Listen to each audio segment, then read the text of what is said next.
अब यहां पर स्वर्ग और नरक का वर्णन आता है। राजा परीक्षित पूछ रहे हैं कि दोनों में क्या होता है। सुखदेव जी बताते हैं स्वर्ग में इच्छाएं पूरी होती है, नरक में दंड दिए जाते हैं। दंड दिए जाते हैं ये सुनकर राजा परीक्षित कहते हैं कि प्रभु ऐसा हो सकता है कि जीव पाप भी करे और नरक भी ना जाए। तब सुखदेव जी कहते हैं कि अगर अंत समय में भगवान का नाम मुख से निकल जाए तो जीव नरक नहीं जाता। ना आसान लग रहा है ना, ले लेंगे। पर जन्म जन्म मुनि जतन कराही, अंत राम कही आवत नहीं। इतना आसान नहीं है। पर यहां राजा परीक्षित कहते हैं कि प्रभु क्या ऐसा किसी के साथ हुआ है? तो सुखदेव जी बता रहे हैं कि कन्नौज नगरी में एक ब्राह्मण रहते थे, उनके पुत्र हुआ अजामिल। बचपन से अच्छी सीख दी गई है, बड़े होते हैं। एक बार रास्ते से निकल रहे हैं, एक व्यक्ति को एक गणिका के साथ संभोग करते हुए देख लिया। गणिका अच्छी लग गई, बुराई मन में प्रवेश कर गई। अब वो उसे अपने साथ लेकर आ गए। बुराई हमेशा नजरों से प्रवेश करती है।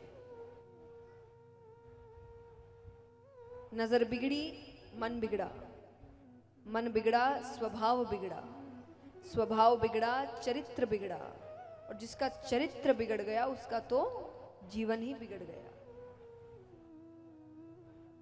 तो उनकी नजरें बिगड़ गई। अब यहां पिता की मृत्यु हो गई, अब पूरी आजादी। अब एक अवगुण आए तो बाकी अवगुणों को वो बुला ही लेती है। अब धीरे धीरे सारे अवगुण आने लगे।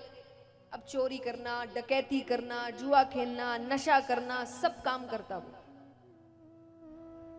अब यहां पर एक बार एक संत तपस्या करके उठते हैं।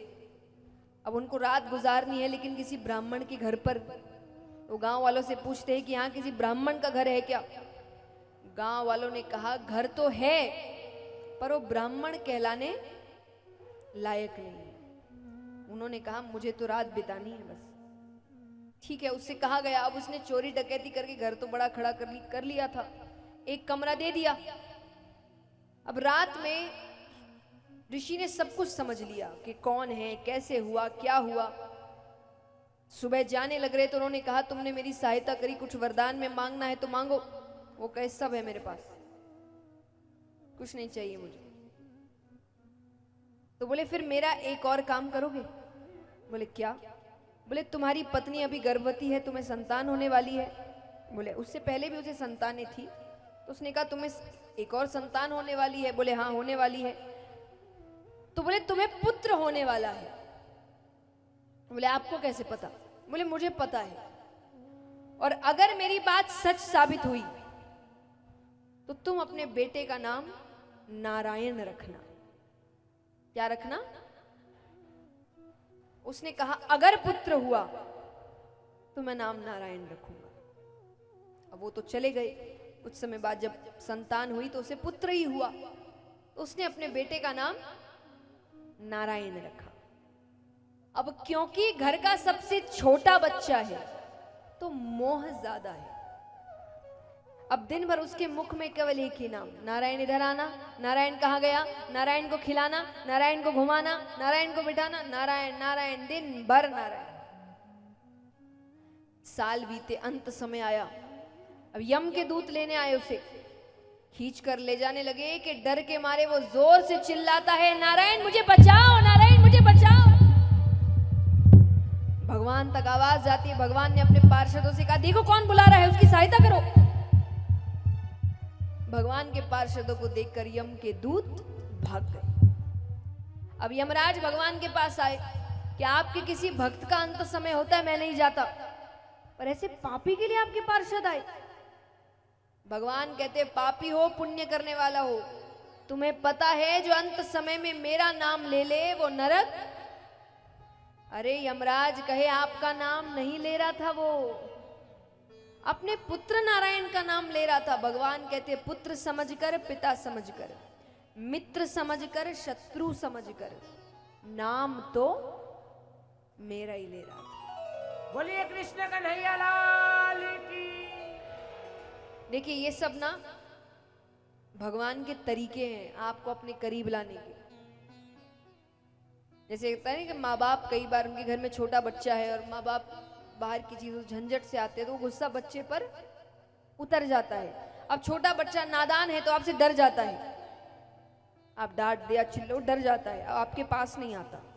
आप उसको अपने पास कैसे लाते हैं?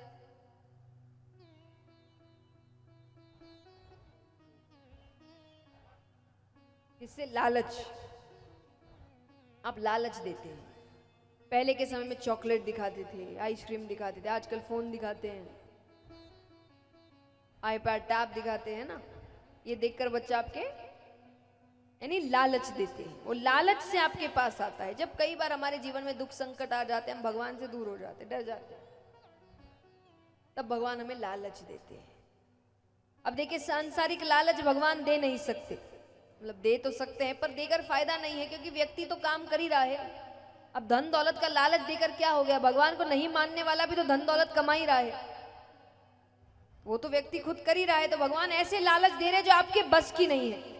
भगवान कहते कल्याण कर दूंगा इधर, पाप काट दूंगा इधर, नाम लेने से नरक नहीं जाएगा, मेरे पास आ तो सरी। क्योंकि भगवान कहते हैं मैंने इनको नहीं छोड़ा, इन्होंने मुझे छोड़ा है। आपको जरूरत है भगवान की ओर कदम बढ़ाने की, भगवान को अपना बनाने की। भगवान पर भरोसा ऐसा रखिए जैसे एक बच्चा अपने माँ बाप पर रखता है। और मैं हमेशा कहती हूँ माँ बाप को कि ये भरोसा अपने बच्चों में लाइए। कई बार मैं अच्छे से जानती हूँ ये लाइन कोई भी माँ बाप इसका मतलब रखते नहीं है, पर बोलने को कह देते हैं, वरना संकट आए तो हर माँ बाप बच्चे के लिए खड़े होते हैं। पर कई बार जब आप बच्चों से कहते हैं ना कि कुछ गलत मत करना, मेरा नाम खराब नहीं करना, मर जाऊंगा, कई कहते अपने बच्चों से ऐसी बातें करते, हम मर जाएंगे, ऐसा नहीं करना, वैसा नहीं करना, हमारा नाम नहीं खराब करना, इज्जत नहीं खराब करनी। पर इंसान इंसान होते हैं, इंसानों से गलतियां होती है, आपसे भी हुई होगी। मैं हमेशा कहती हूँ माँ बाप अगर एक बार खुद का जीवन मुड़ कर देखे, उनसे भी बहुत गलतियां हुई है, बच्चों से भी हो सकती है। पर अब मान लीजिए बच्चे से अगर गलती हो गई तो आपके पास आएगा? तो डर गया, इनको तो बता ही नहीं सकते, तो उस गलती को ठीक करने की कोशिश करता है। अब वो दूसरों से मदद मांगता है। अब दुनिया को जितना आप समझते हैं कोई नहीं समझता। यहां दुनिया उसकी सहायता करने नहीं बैठी है, उसका फायदा उठाने बैठी है। तो जब आप अपने बच्चों को अपने से दूर कर देते ये कहकर और वो दुनिया वालों से मदद मांगते हैं, तो कहीं ना कहीं वो दुनिया वाले उनका इतना फायदा उठाएंगे, इतना गलत करेंगे उनके साथ, अंत में वो आपके ही पास आएंगे पर पूर्ण रूप से खत्म होकर। तो उनको लग रहा है कि क्या हो गया। तो इससे अच्छा ये नहीं है कि अपने बच्चों को ये कह देना कि ध्यान से रहना, संभल के रहना, बच कर रहना, कुछ ऐसा मत करना कि तुम्हारी जिंदगी खराब हो जाए, लेकिन फिर भी अगर कुछ गलती हो गई मेरे पास आना, मैं सब संभाल लो, डरना मत, मेरे पास आना। ये अच्छा नहीं है।